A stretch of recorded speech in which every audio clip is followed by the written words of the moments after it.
I'm glad you could join us today for CARMA's webinar. I'm Jordan Goslin, and I'm a marketing specialist with CARMA. We're a global media intelligence company providing monitoring and integrated analytics around the world. Today we're joined by two hosts who have a lot of experience with PR measurement and its challenges. Karen Swim founded and runs public relations agency Words for Hire and is the president of Solo PR Pro, a measurement community or a membership community for communications professionals. Thanks for being here, Karen. Thank you for having me. Joining Karen as co-host is Jen Zingsheim Phillips. Jen is the founder of 4L Strategies. She has worked in communications and public affairs for nearly 20 years, including 8 years of experience in digital and social communications and media analysis. Thanks for joining, Jen.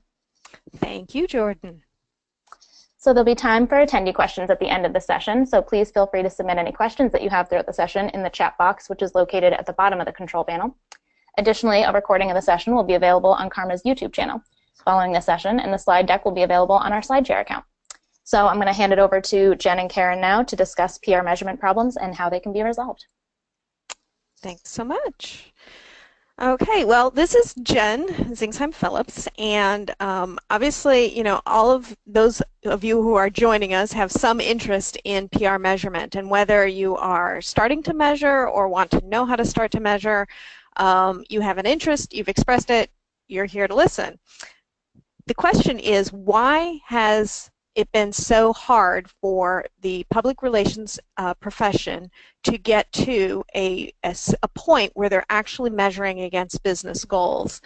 And you know, this is a problem that we think about quite often when we try and figure out how we're going to introduce, you know, measurement topics, but really we're not going to be able to solve anything until we get to the underlying problems. And some of them are, you know, obvious, minimal budget, lack of time, but others need a little bit more context. So that's kind of what we're going to go through today, not only, you know, what those barriers are, but also how we can get past them. And there are commonalities across all of them. You'll be hearing some similar responses in different areas, but I think we have a lot of good information to share with you. So barriers to PR measurement, minimal budget. This is kind of one of those, everyone I've ever talked to that says, you know, I'd love to measure, but we just can't spend the money. We can't hire somebody to do the measurement. We can't buy a new platform. We can't spend oodles of money on a new program. Minimal budget will always be there. So that's and the funny thing about minimal budget is you kind of need to be able to prove that measurement works before you'll be able to get the funding for it. So it's kind of one of those catch-22s. Karen, I know that you had some thoughts on budget and time. I do. I agree. And I think that the budget issue might become a bigger issue because we also see companies wanting to not just see data that is, you know, separate data for a specific task or a specific department. They want to see integrated data across the organization, and that takes, obviously, building custom systems, and there's not always the budget to do that. And then for those professionals that are consultants, there's an additional issue of budget of maybe they know the things that they need to be measuring, but they don't have the big budgets to buy the tools, those very sophisticated tools that can pull that information. And so it's a lot of manual workarounds or, you know, getting solutions that don't get at everything. So that can be a challenge as well.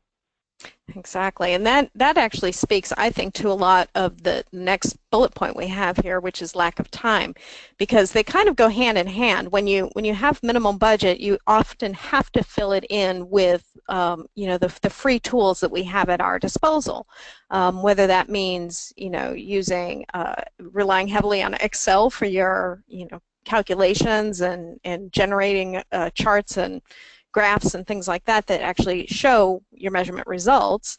It's going to take more time for you to create those than it would if you were just using an automated solution that costs more money. So, you know, these questions of time and money tend to wrap back around one another quite often. And just for, it's kind of one of those things where it doesn't really, you know, you're going to have these same problems whether you're in a very large agency or whether you're a solo professional. It simply comes at you from different directions.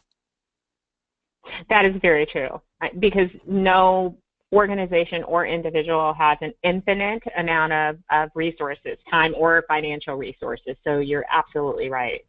Yep. So then we kind of get to the ones, the barriers to measurement that probably need a little bit more explanation wrapped around them, maybe not so intuitive. Insufficient awareness and training. Now, for people who have joined this call, this webinar, they're all scratching their heads saying, what do you mean insufficient awareness? We're here learning about PR measurement.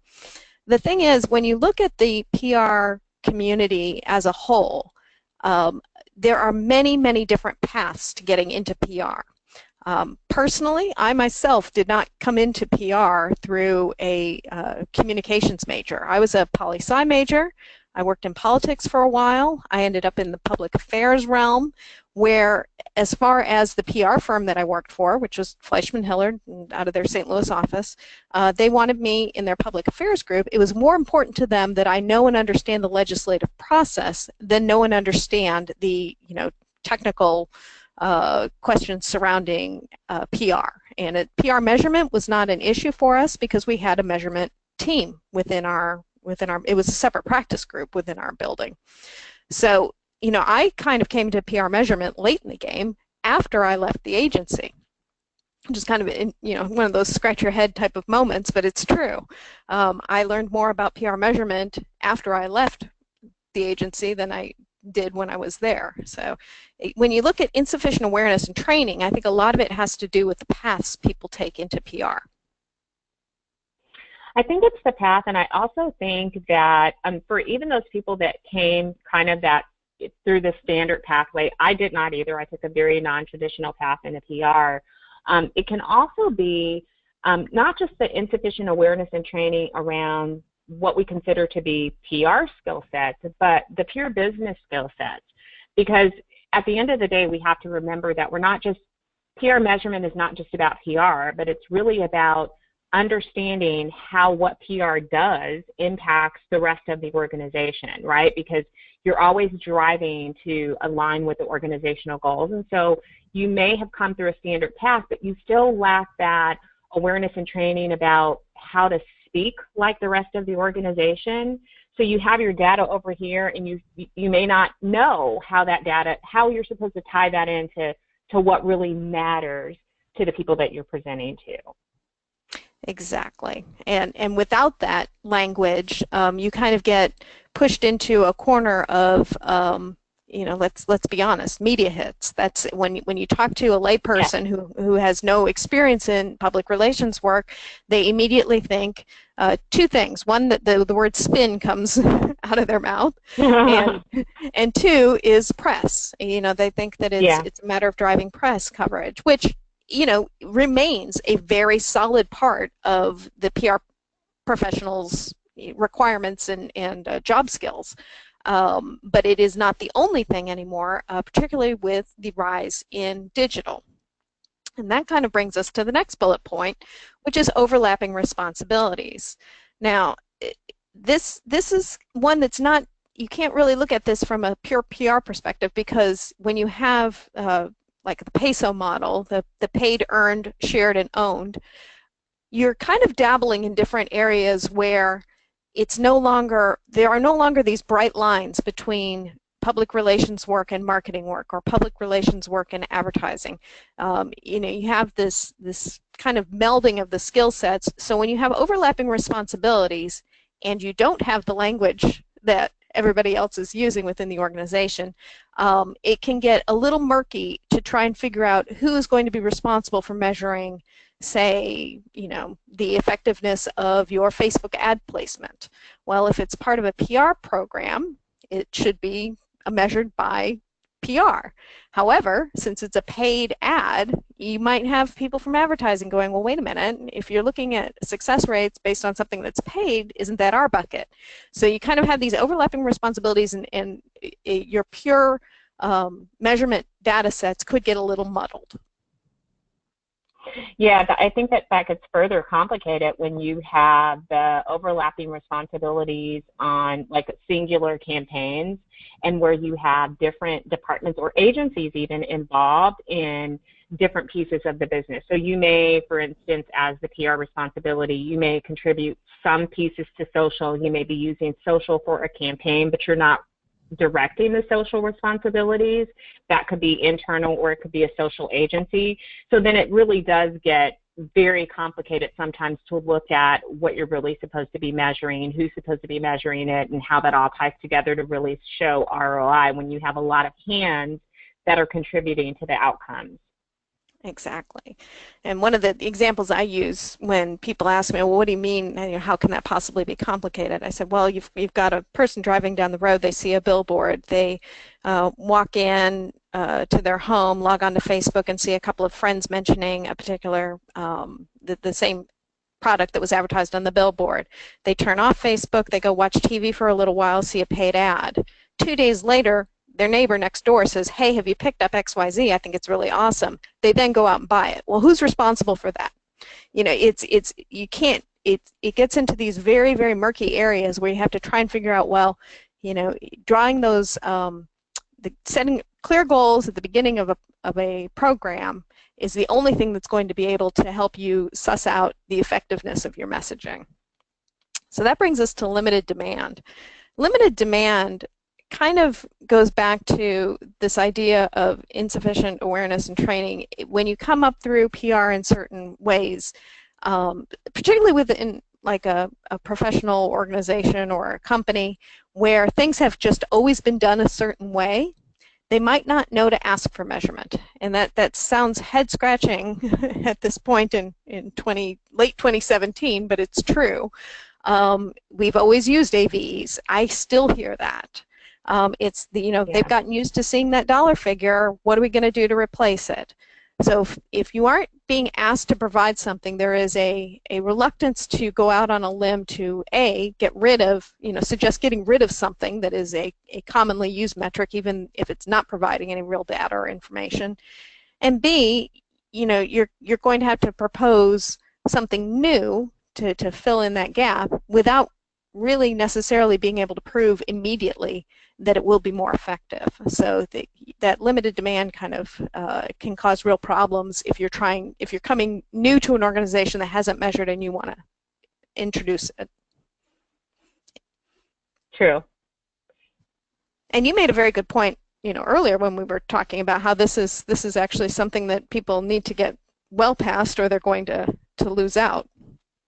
I agree. I mean, I think some of the things that we've already discussed, public relations and is overlapping into other areas, and those same areas are overlapping into PR. In some organizations, you see PR under a marketing function, and I think that as PR professionals, it's really our responsibility, whether you're in-house or externally, to learn how to measure the right things that are meaningful to that organization or that client, or risk being devalued and moved out of the picture altogether. So I think we have to step up. We don't have a choice, or we risk becoming obsolete. And I know that sounds very dramatic and stark, but take a look around and see what some of the other agencies are offering, or look at some of the job descriptions that have elements of PR weaved into it, or even postings for people that are hiring for certain responsibilities, and you'll see that some of the things that are traditionally under PR are being farmed out into other places. And so I do think that we have to take this seriously. We have to learn to speak the language, and we have to learn how to tie ROI to what we do. Mm-hmm. Excellent. Well, and lack of resources, I think, is a pretty self-explanatory one. Not just funding, but also being allocated the appropriate number of employees. And again, this is something that we're just going to have to push past, because we all know that we're being asked to do more and more every year. So, okay. So measurement across the communications industry. Karen, you're a solo professional. Why don't you walk us through some of the biggest problems that you face? So for solo professionals, what I see, one of the big things is sometimes not having access to those fancy tools, right? You can't always afford on, a solo budget or a small agency budget, the big media database tools or the big measurement tools that you may have been using in-house or that agencies have or that even organizations are able to afford. You may not have, you definitely don't have the enterprise systems, and so you don't have access to some of the same tools that would make it a little more efficient and a little bit easier for you to get data to start to report on. I think another challenge would also be that finding that data and those pieces of data, figuring out how to present it and tell the right story with the data, because we all know you can have a bunch of metrics, but they have to be meaningful. And so how do you translate that into what's really meaningful to the client is really important. And sometimes people, you don't intuitively always know how to do that. That is something that you may have to learn how to do depending on your background and your past experience. So a lot of individual learning is placed on your shoulders. It really is. I mean, you're really on your own, unless you join organizations, of course, that can support you, but you have to figure those things out. You have to figure, how to speak the client's language, how to take this information and interpret it in the right way, and whether or not you're telling the right story, what metrics are you pulling? I mean, if we think about, a consultant, you're really working completely on your own. You can't go to the next cubicle. You can't go to somebody else and say, hey, does this make sense to you? Am I looking at the right thing? What should I really be measuring, pre and post campaign or, during the campaign? There's questions that come up and you're not quite sure. So you do have to figure out a lot of things on your own, and then you still may not have the resources or the time to, make those things really happen.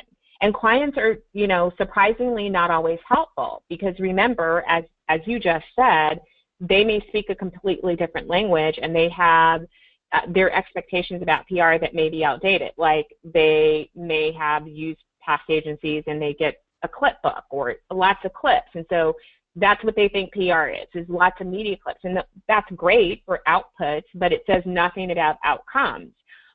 So then again, it's up to you to be the person that really educates the client, and at the same time you're trying to learn it while you're educating them on what they should be measuring and how this all really matters besides just this long list of clips.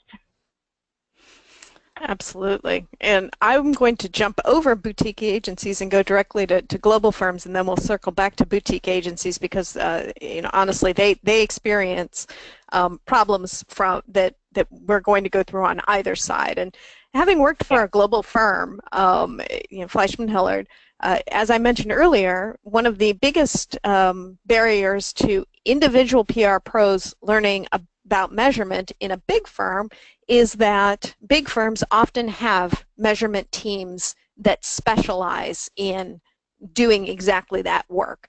So the tendency is that if you have a very large project from one of your global clients comes in and says, okay, we're going to be doing X, Y, Z, and we've got a public affairs component in this, and we've got a corporate communications component in this, and we also want to make sure that we're measuring all of this.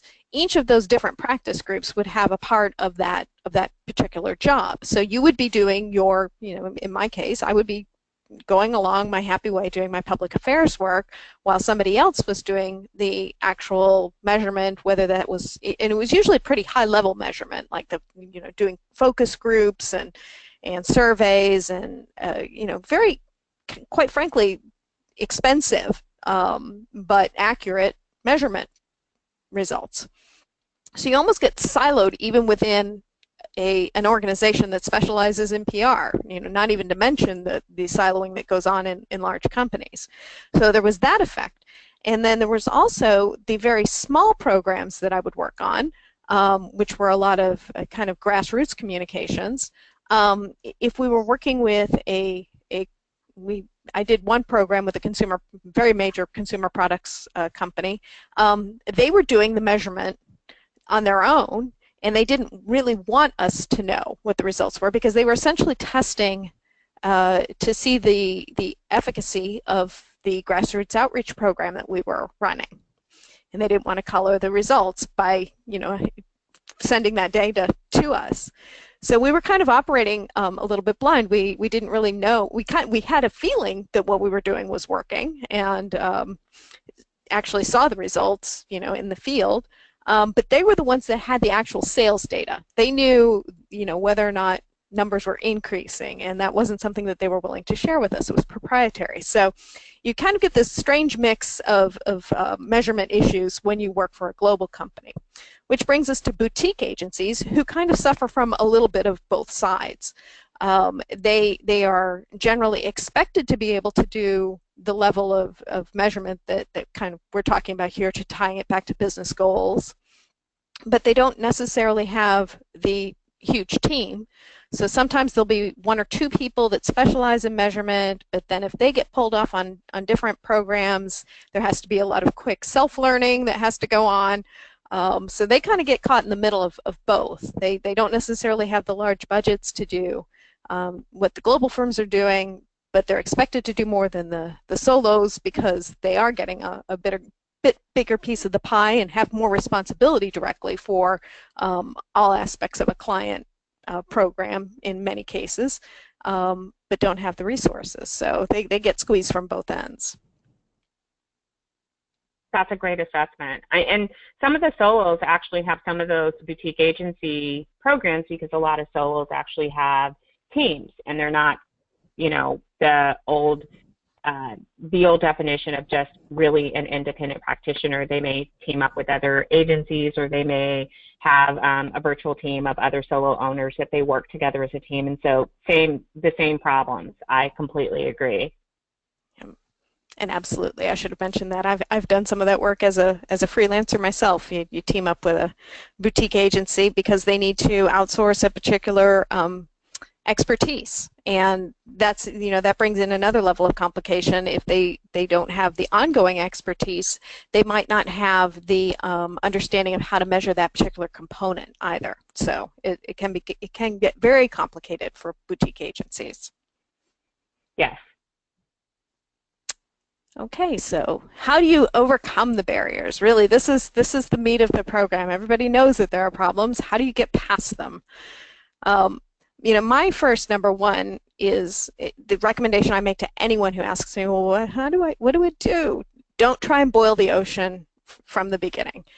There is nothing that will stop you quicker than trying to do everything, have a huge measurement program in place if you don't have the resources, or don't have the manpower, or don't have the support that you need. If you start small, at least you're starting somewhere. And usually what this means is asking the big question will always be based on what the organization's number one objective is, whether it's to sell more widgets or get more people to visit, the theme park. How does my job as a PR pro relate to that objective? Like, what is my responsibility in making that happen? And that will point you to where you should focus your first step in measurement, in my opinion. Karen, what do you think? I agree. So my big question that I'll ask clients and that I advise asking is, first of all, to have them describe what does success look like to you, and what does the PR program mean to you? What are you expecting to get from it? Because that gets to the heart of what really matters to them. And yeah, there's a million things that you can measure. So I agree that you don't want to overwhelm yourself or the client, because quite frankly, I've seen this issue too, where we kill people with lots of data that they don't know what to do with. It's like, okay, that's great. I don't even care about all that. That's completely overwhelming. So I think starting small is a perfect idea, and I think you do. You just have to ask the question, what's important? And that thing that's important, what role do I play in making that happen? And that's how you figure out what to measure. Exactly, and I know exactly what you're talking about when you say that overwhelming with data. My high school chemistry teacher used to refer to it as me glow. The my eyes are glazing over. That people would start to kind of look at you like, oh, I don't know. You have to dial it back. I don't know where you're going with this. So identifying your objectives and making those your starting point. This is kind of what I was getting to in the first point, is that if you start from that point, you'll be focused on the most important matter. Now, sometimes that's going to be harder to get to than I've just listed, having an X number of people get to an amusement park or theme park. That's a pretty concrete goal. Sometimes if it's, right. Something like vague, like, raise awareness of a completely new to the product or completely new to the market product, that's going to be a little bit more esoteric and a little harder to pinpoint how you're going to measure. So, the one thing that I do say is that taking the time at the very beginning of a program to really sit down and talk and ask the questions that get to the heart of what you're going to be measuring is really important. Yes, you can kind of start midstream if you have to, and the example that I usually give there is, all right, if you're asked to start midstream, you're going to have to, whatever you're measuring is going to have to be data that you've already been capturing. So you have to kind of get an understanding and sense, all right, how am I going to back into this? And one of the quickest ways to do that would be to look at, if you collect your media coverage, which hopefully you do, in some way, shape, or form, if you have to go back, it can be extraordinarily painful to go back through, several months worth of clips, but you can, if you have them, and identify things like messaging, or was your CEO quoted in a positive fashion or a negative fashion, and you can then kind of create a baseline based on what you've already collected and then move forward from there. But really the ideal situation is to get these measurement programs in place before you start a program that you're being asked to measure on. I also think that a part of it, and I start at the beginning. Jen, you've said this like so many times, and I think it's so important to stress, is that you don't start in the middle of measuring. You really establish what you're going to measure before, in the beginning. So it's really important to have those conversations. Another thing that I would say is that here's another little level of complexity that you're going to have to learn how to deal with, and that's understanding that when somebody identifies those objectives, you also don't want to get caught being responsible for something that you don't have full control over. So, for example, let's go back to the example. If they say, well, we want people to go to our website and we want them to buy our widget. Well, that's great. So you may take the actions to get people to the website, but what if the website isn't converting well? That's not necessarily your area of responsibility. So you can do your part to get the people there, but you can't do your part to drive the action through. And so I think it's really important to look at the whole picture, even as you're looking at your part in it, to make sure that you're not going to be held responsible for something that you either don't have control over or something that is broken in the system. I've had clients that we've had to deal with internal issues, and I've just said that, right up front, like, we cannot go external with PR until you fix these things. Because what I do is not going to matter if it's coming into a broken system. Or, sometimes with a site issue, I will say, you want this, but you're not set up to do this. You can't track these things. You want, like, all of these things. PR is not a magic bullet. It doesn't work all by itself. It works in conjunction with other things. And so you have to have these pieces in place. And so I would caution, as you're talking through objectives, to really understand the entire process and take some time to look at that. So again, you're not just, shooting arrows in a barrel blindfolded. Excellent point. And that does go directly to the next bullet point here, which is review the data you're already collecting. And that's for two reasons. One, some or other part of the organization might already be collecting the data that you need. You don't want to do duplicate work. But then, exactly what you've just pointed out, if there are problems anywhere along the line of data collection, you'll know about it beforehand, before you're being judged for your efficacy on a potentially either fragmented, faulty, or broken system. It's really critical to kind of take that inventory of information that's already being collected out there. And quite frankly, that also helps you if your budget is limited. It's entirely possible that someone somewhere in an organization is already collecting information that could possibly be extraordinarily useful to you, and you won't have to double spend. So not only will you be proving results, but you'll be doing it economically, which everybody in the C-suite loves, right? Absolutely. Okay, so leveraging internal resources. This is kind of one of those squishier things to say, but it's true. Finding out if there's someone in the IT department that can help you, make sure that your Google Analytics are set up properly so that you are actually collecting the data that you need, if they're the ones that house that information, if they're the ones responsible for it. So again, getting that understanding of the organization and understanding of who is responsible for what before leveraging internal resources is really important. You might also find that there is, who knows, an intern who has majored in PR and is there and has some background maybe in measurement and took a course or two in college about measurement, and maybe they can help out. That would be a cost-effective way of utilizing an internal resource. From a solo perspective, that's a little a little trickier, but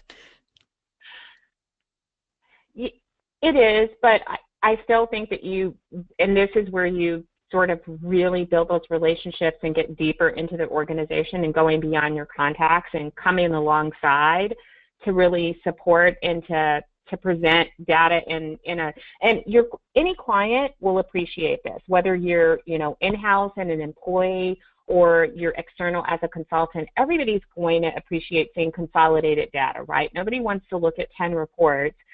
You may be able to add things to something that's already being done, and so that's another way that goes back to the previous point, but you're leveraging internal resources to come together collaboratively to put together data measurement. That's an easy thing to do. And those internal resources can also be external. So Jen mentioned like going to IT to see if Google Analytics is already set up and there's stuff that they're tracking that actually may be outsourced to an SEO agency, and it may just be a matter of tapping into them and creating that relationship to get some of the data that you need as well. Excellent.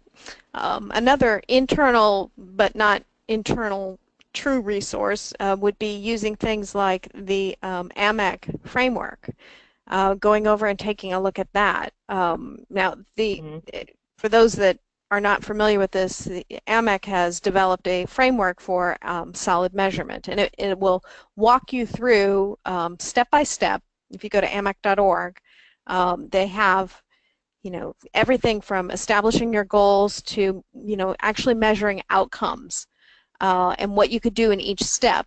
Now, it might feel a little overwhelming. What I would recommend is going to the, this sounds like something that I would try and do in college when I didn't do my reading, but go to the end, go to the last block, and see how they are referencing outcomes. And try and put that in your mind, in your thought process, to figure out how you can figure out what you'll need to be measuring, how you can get there, and then go back through the entire series of, I think it's eight or nine different steps. So it is quite a bit. It's a comprehensive program, but it does help people. This is what you need to do in step 1. This is what you need to do in step 2. And if you're just starting out in measurement, that can be extraordinarily helpful. It can also be extraordinarily intimidating, which is where a measurement mentor comes into play. And there are a lot of them out there. There are, measurement gurus across the internet. Make sure that you find one that I think that people are always willing to help out if you have questions. The thing that you don't want to do is, I know that there's a lot of debate out there about the, can I pick your brain? And what that really means is, can you do this work for me? You don't want to get into that frame, but by and large, it's a very friendly community, and they will help point you to great resources, or they can give you launching off points, sample. Not sample, examples of work that's been done before, point you to case studies. case studies are fantastic for wrapping your mind around how to get started and where you want to go. I love case studies. Those are fantastic. And I mean, you know, you can Google just about anything these days. So I agree, Amick is a great resource. There's measurement chats. There are people, you know, as Jen said, that are, you know, measurement gurus who are so passionate about the subject, so they write about it, you know, read their blogs, pick up tips, take notes. You know, I read everything about measurement and everything about the industry, even if it's something that I know, because I just think it's always good to reinforce, and it's always good to see if there's something new or something that I could be adding. And I collect all of those notes and links and information in an Evernote notebook so that I can go back and review it, or if I have a question, I can just, you know, look within my own into my own resources before I go externally. Usually I've already collected something and I can just refer back to it. So finding a measurement mentor is not difficult at all. I would agree. And then if you're a part of any PR community, that's also a great point. You know, if you have a question about something that you're doing, or you're not quite sure that you're on the right track, ask. People generally are willing to help you. They won't do the work for you, but they can certainly give you some guidance, or, you know, help you if you're stuck or you're not quite sure how to approach something. And getting into the right frame of mind of thinking of everything in terms of measurement, everything you're doing in terms of measurement, is, I think, the first step really to adopting PR measurement as a quote-unquote way of life within your PR work. It can be hard to look that way if you're accustomed to, you know, just looking at sentiment of a piece. Is this positive, negative, or neutral? And instead drilling down and looking at it and saying, okay, this is a 500-word article. Our client was mentioned in a positive way in the first third of it. That is more valuable to us than being mentioned in the bottom third of the article, conceivably, because people don't always read the whole article. And figuring out, you know, is there a measurement system that I should be setting up to understand the value of these media placements, so that, you know, that when that coveted front page on the New York Times does come through, you'll be able to say, see, this tied directly back to, this positive coverage tied directly back to an increase in hits to our website, which then converted to sales, and you'll be able to make that case. So measuring consolidated communications metrics. This is something that's going to, I think, become more of a standard in 2018 and as we go forward, primarily because of, as we mentioned earlier, the fact that, you know, the lines between advertising, marketing, and PR are bleeding together a little bit. So really figuring out what are the communications goals of the overall organization. I mean, corporate CSR programs are a reputation management function, which is a PR responsibility. How do those relate to sales? How do those relate to marketing efforts? So you kind of get into this position where everything is impacting something else. Maybe what we need to do is look at solid communications metrics. Karen, do you disagree? I completely agree, and I think that if this is not already happening, you need to make it a point to happen, period.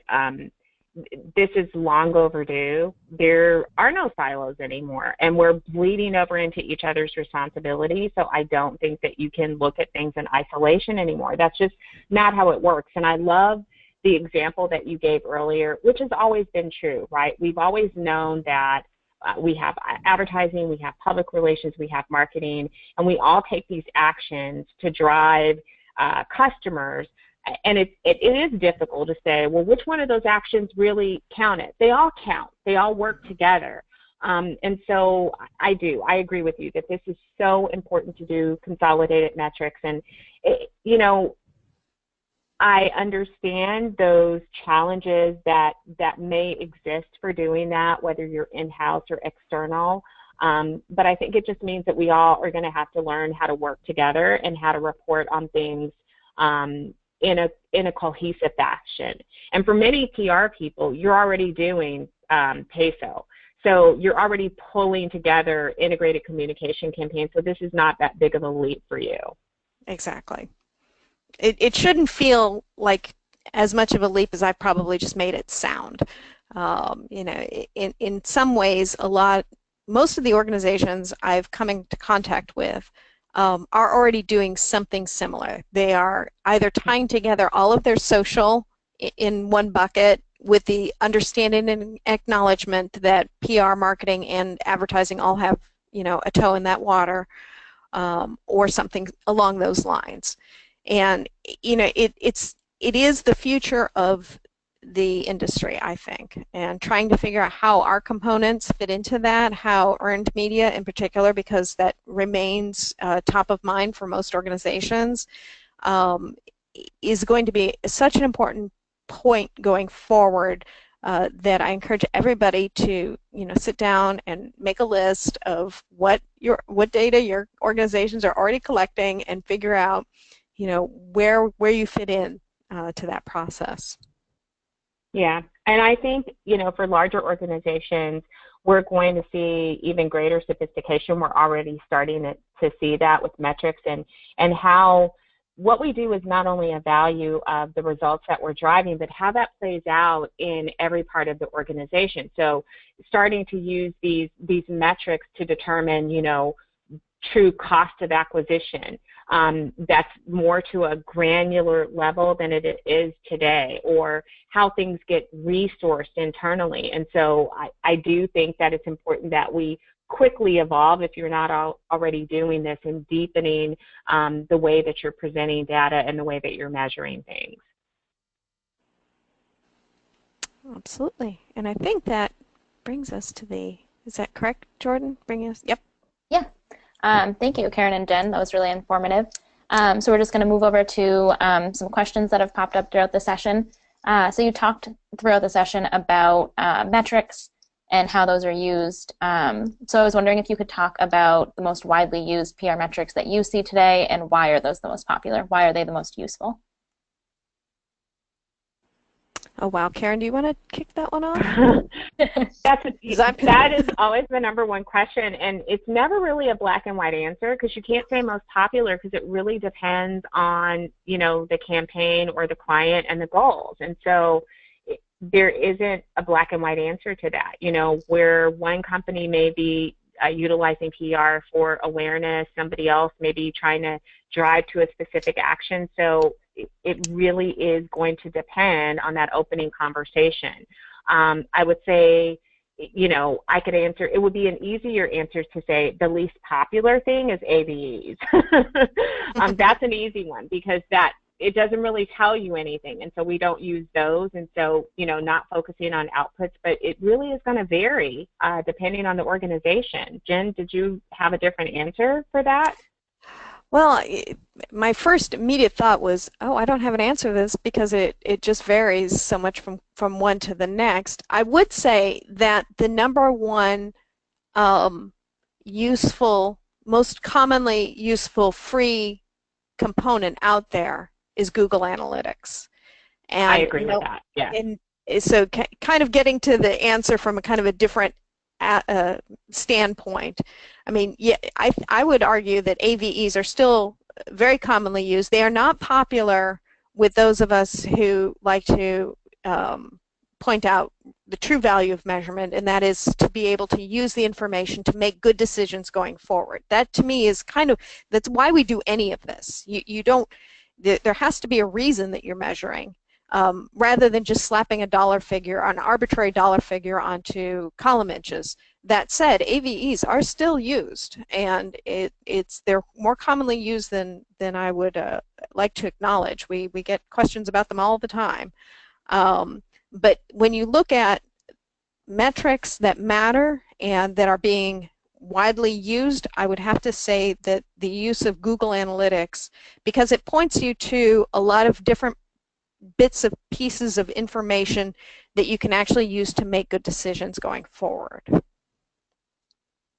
Yeah, Thank I you. would, as a tool, and I don't know if it's necessarily as popular as it should be, because I know that, you know, if we go back to what we talked about over today, we talked about sort of the lack of awareness and training. You know, PR people haven't always been trained on Google Analytics, and if you're not familiar with it, it can be a little intimidating to go in there and understand, like, oh my God, you know, this is showing all these things. I don't even have any idea where to start. But Right. it is definitely something I recommend. Google has free courses. I would dig into it, learn it. I would go back and review past webinars on it, because it is by far a treasure trove of usable data that could really improve your programs and give you actionable insights. Thank you. So you touched on awareness and training at the end there, and then Jen, you kind of talked about a specific tool that's helpful rather than metrics. Could you talk a little bit more about recommended resources and tools when it comes to PR measurement, and what you would recommend using to help bolster your training and awareness? Okay. Well, again, I would strongly recommend the Amick Framework. You know, clicking through each box and figuring out exactly what they're talking about on each one, because it will spur creative thought as to how you can apply it to your own programs and own organization. And that's really the number one thing that you have to do, is figure out, you know, how does this apply to me? Because it really isn't one size fits all. That's always been the frustration with, you know, vanity metrics or clip counts or AVEs. Yes, everybody can do that. It's easy to generate those numbers, but they aren't necessarily broadly applicable. Or they're overly broadly applicable, I guess. They're not specific enough to drive actual information and data decisions within an organization. So Amick would be my top one. PRSA programs, of course. You know, the Measure PR Twitter chat. Karen, did I take all the good ones? KISSmetrics is another great resource. Their blog is fantastic and covers measurement topics. I would also not neglect those companies that offer measurement tools. Often put out, like CARMA does, very good educational content about measurement. So don't neglect the tools that you might use. That's an excellent point, and I've long felt that a lot of the platforms, software, will be the leading ones that push us away from add value equivalencies.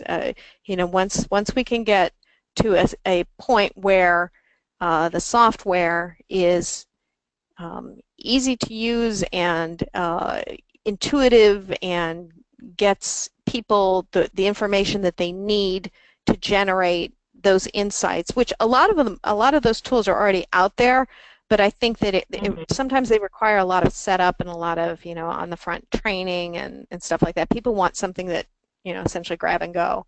That may or may not happen in the long run. You might still have to do the setup work that can be a little arduous at times, but platforms are a huge, huge boost if you can afford them. Yes. So you discussed a little bit the collapsing silos between advertising and marketing and PR. So can you talk a little bit about the difference between a PR message and an ad message, and where the effectiveness of those may differ? Oh, good question.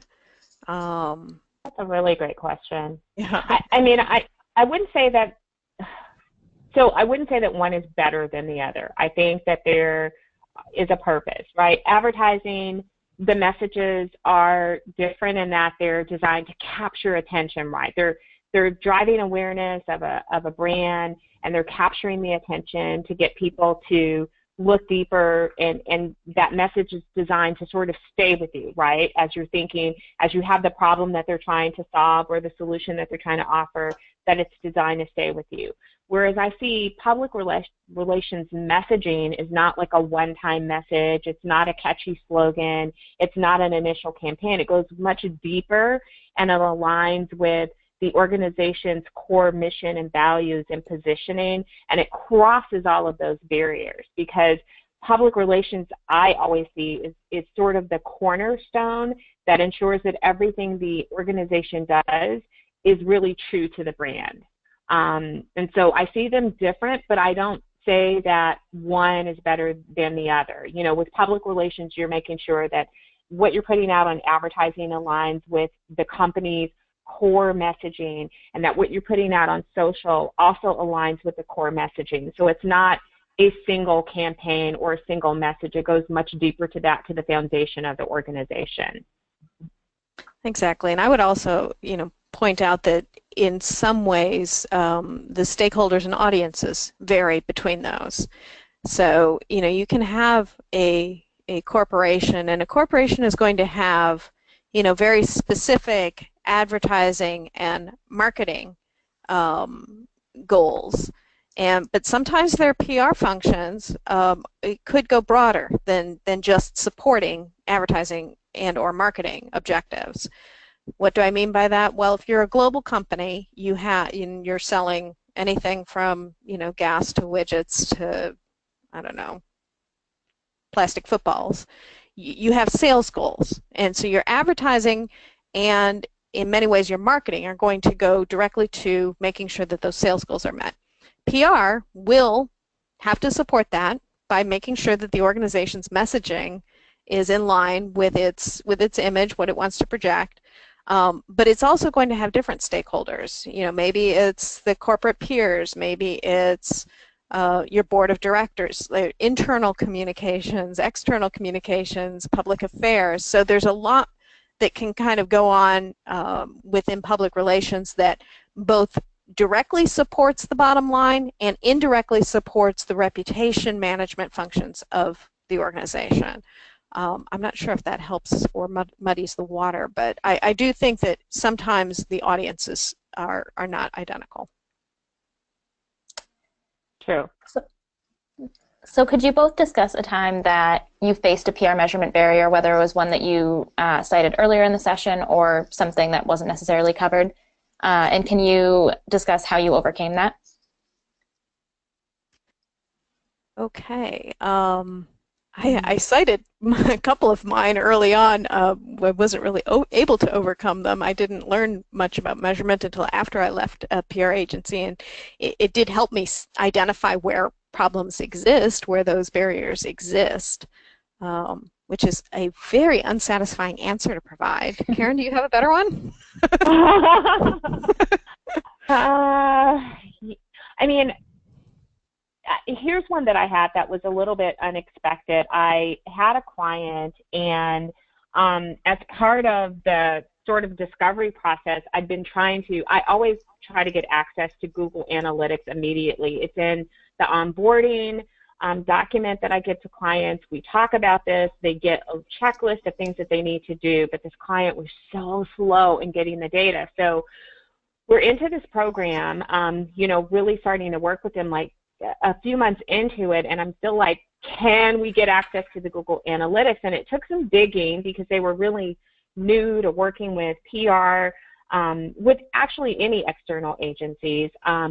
So months into this, I discovered that it wasn't even set up. So I actually had to set it up. It wasn't that I couldn't get access to it, it's just that it didn't exist. So that meant, okay, starting from ground zero, setting up this, Google Analytics program, and then saying, okay, this is why I needed this. Here's the data that I was trying to get to. So that was a unique problem that I hadn't faced ever, and it just taught me to, dig deeper, and, initially not just say what I need, but really to understand what they were really measuring and what they really understand about the questions that I'm asking, because sometimes people really just don't get it. And this is a business that's been in business for 50 years, and they just didn't know. Nobody had really asked them, and they thought it was there. They really did. I promise they thought it was there. And so it taught me to ask the questions a little bit differently and hunt in a different way. That is an excellent example.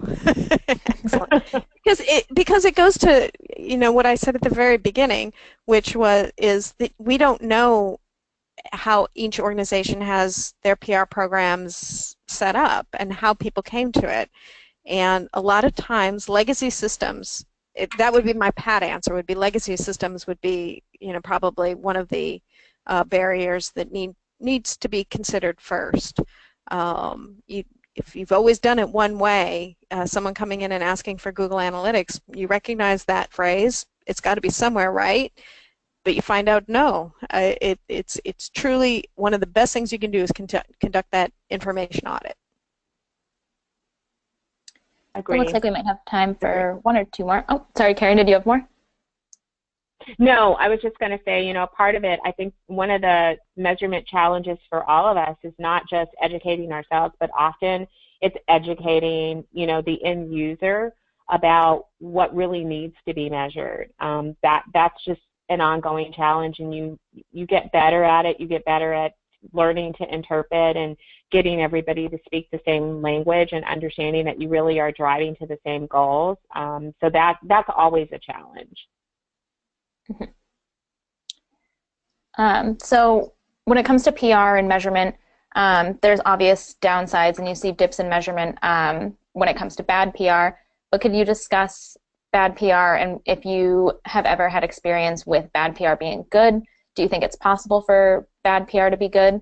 Or is it exclusively something that's going to kind of tank a brand's reputation when it comes to bad PR? I think the first thing you have to do is define what bad PR is. And, you know, obviously if you're in the midst of a crisis that is self-inflicted, you know, that can be bad.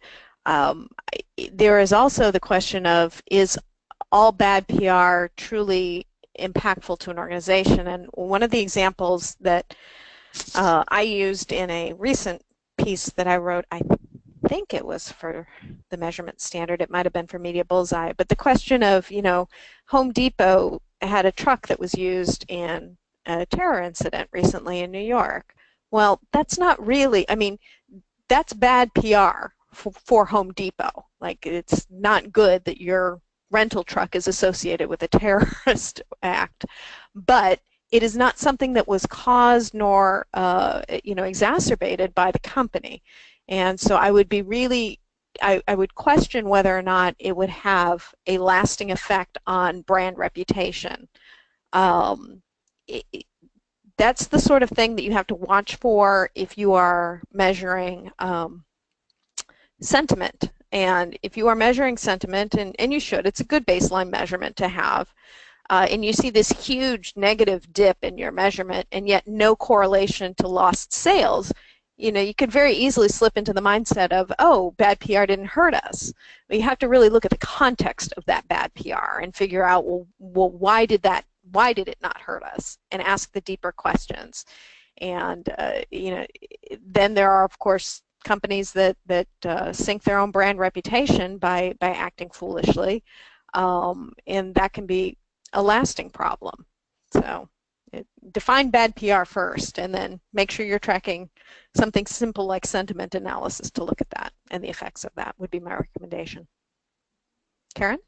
Yeah, when I first heard that question, I wasn't sure if bad PR meant if you get a bad PR result, can that ever be good? And or if it really meant a negative PR incident. So I'll answer kind of both questions. Bad PR results, it's you know, painful when a campaign fails, or you don't get the results that you're seeking. And, you know, sometimes things don't go well. Is that bad?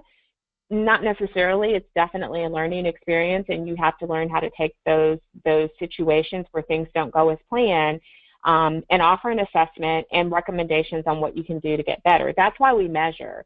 And that, I think, as PR professionals, is the exciting thing about measurement, is that we're not just measuring for the sake of, you know, quote unquote, showing our work to our employer or to our clients. We're actually measuring on a micro basis as well for ourselves, so that we can see, like, okay, when I do this, I get better results here. It helps us to be better at what we do, and that's pretty exciting when you can learn to improve upon what you do as a professional and get better at it because you're using database insights.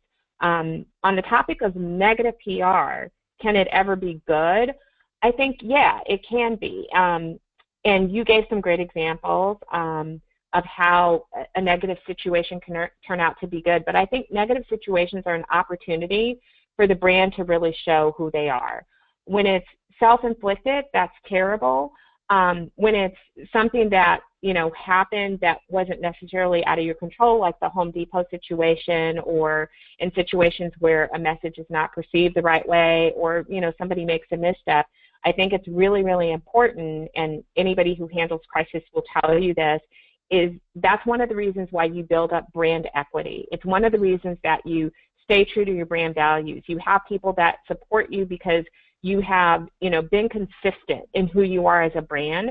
So if something comes and it's not fair to the brand, it's something that was out of your control, or it was a misstep, you've already built that equity that you can now draw from. If you haven't taken the time to do that, to engage your audience, to really build and establish trust and credibility, then it's like having an empty bank account. You can't write a check on it because there's nothing there. And so I think that everything that you do from day to day can outweigh any one incident of a negative PR situation. Excellent. Great, thank you. So we're right about at our hour mark now, so we're going to wrap it up for today. Our hosts' email addresses are here, so if you have any follow-up questions for them, they're available. Additionally, CARMA's website and Twitter handles are right there if you'd like to connect with us. As mentioned previously, the recording of the session will be available on CARMA's YouTube channel, and the slide deck is going to be available on CARMA's SlideShare account. So I'd like to thank our hosts again for an informative session, and to all of our attendees today for joining us. We hope to see you at future CARMA webinars. Have a good day.